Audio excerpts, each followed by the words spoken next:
Histoire du jour, les 3 fils du fermier. Quand ces 3 fils sont devenus grands, le père François se dit « Mes fils n'ont peut-être pas envie d'être fermiers comme moi. Il faut qu'ils trouvent eux-mêmes ce qu'ils ont envie de faire. » Aussitôt, il appelle Gaspard l'aîné. « Gaspard, écoute un peu. Pour toi, l'école, maintenant, c'est fini. Je te laisse 1 an pour courir le monde et voir comment tu te débrouilles. » Gaspard s'écrie « Hourra! 1 an de vacances, quelle chance! Je pars tout de suite !» Sa mère lui dit « Attends! Je t'ai fait 2 sacs en bonne toile solide. Dans l'un, j'ai mis une veste, une chemise et des chaussettes. Et dans l'autre, un gros pain, du fromage et de la confiture.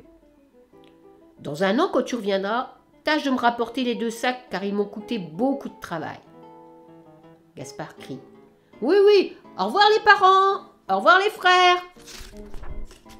Et il s'en va tout de suite. 1 sac sur l'épaule droite, 1 sac sur l'épaule gauche. Jamais Gaspard ne s'est senti aussi heureux. Il lui semble que les blés sont plus jaunes, l'herbe plus verte et le ciel plus bleu qu'avant. Mais au bout de 2 jours, il a mangé toutes ses provisions. Gaspard a faim.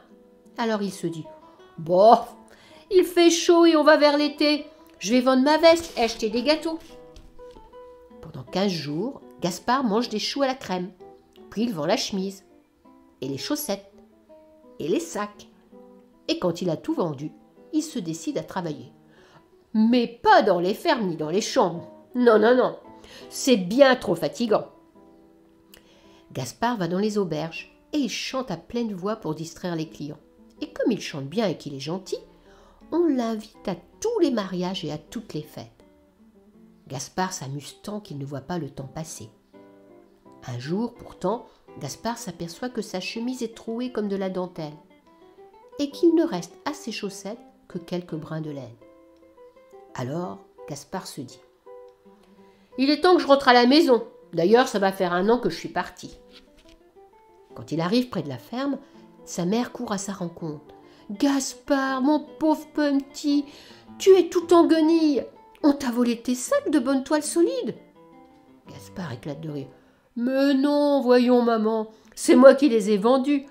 Si vous saviez comme je me suis bien amusée. Partout on me demandait de chanter des chansons. Écoutez, j'en ai inventé une, vous voulez que je vous la chante ?» Mais son père grogne. « Tu chanteras plus tard, pour l'instant il y a le foin à rentrer. » Le soir, dans son lit, le père François dit à sa femme « Notre Gaspard est sûrement un bon chanteur, mais ça ne lui plaît pas d'être fermier. Demain, c'est Gaston qui partira courir le monde. On verra bien. » Quand sa mère lui remet aussi 2 sacs, Gaston les examine et il dit « Ils sont plus petits que ceux que tu avais fait à Gaspard. Tu devrais m'en faire un 3e. » Sa mère soupire un peu, mais elle lui fait un 3e sac. Gaston s'étonne. « Mais il est vide ce sac-là !»« Oh, Gaston, tu veux toujours avoir plus que les autres. Tiens, tiens, voilà des noix. » Gaston s'en va aussitôt, un sac sur l'épaule gauche, un sac sur l'épaule droite et le 3e pendu à son cou. Avant d'arriver au village, il cueille des bouquets de fleurs et il tue des grives avec son lance-pierre. Ensuite, il les vend et il s'achète un 4e sac pour ranger son argent. Au bout de 10 jours de route, Gaston achète une brouette qui lui sert à transporter tous ses nouveaux sacs pleins à craquer, de grives, de tissus, de gâteaux, de jouets et d'outils. Dès qu'il arrive dans un village, toutes les femmes se précipitent vers lui. « Avez-vous un dé, un livre, des fourchettes, un balai ?» Eh oui, bien sûr, Gaston a tout ce qu'il faut. D'ailleurs, maintenant, il a toujours de tout, dans ses 25 sacs entassés dans sa carriole et dans les 2 autres qui pendent sur le ventre de son âne. Gaston est tellement occupé qu'il ne voit pas le temps passer. Au bout d'1 an, sans le savoir comment, il arrive devant la ferme de ses parents. Sa mère s'écrie « Oh, mais c'est mon Gaston !»« François, voilà ton fils qui revient. Et regarde-moi tous ces sacs. Sûrement qu'il y a la pelle dont tu as besoin. » Gaston répond « Bien sûr, en voilà une. Ça fera 6 sous. » Le père François grogne. « 6 sous. C'est juste le prix du dîner que tu vas manger ce soir. Viens d'abord m'aider à traire les vaches. » Le soir, dans son lit, le père François dit à sa femme « Notre Gaston est un bon marchand. Ça m'étonnerait que ça lui plaise d'être fermier. Demain, c'est Gaëtan qui partira courir le monde. On verra bien. » Et le lendemain, Gaëtan s'en va. Un sac sur l'épaule gauche, l'autre sur l'épaule droite. Il fait beau et Gaëtan siffle en marchant. Il rencontre bientôt un fermier qui lui dit « Tu as de la chance, mon garçon, d'avoir le temps de te promener. Moi, je n'ai même pas encore eu le temps de me déjeuner, parce que j'ai tout ce champ à bêcher. » Gaëtan répond « J'ai dans mon sac de quoi faire à manger pour 2. On va partager. Ensuite, je vous aiderai, comme ça j'apprendrai. » Quand ils ont fini, le fermier emmène Gaëtan chez lui et il remplit son sac vide de pain et de jambon. Gaëtan reprend sa route et vers le soir, il entend appeler à l'aide. C'est un vieux paysan qui a glissé dans le fossé.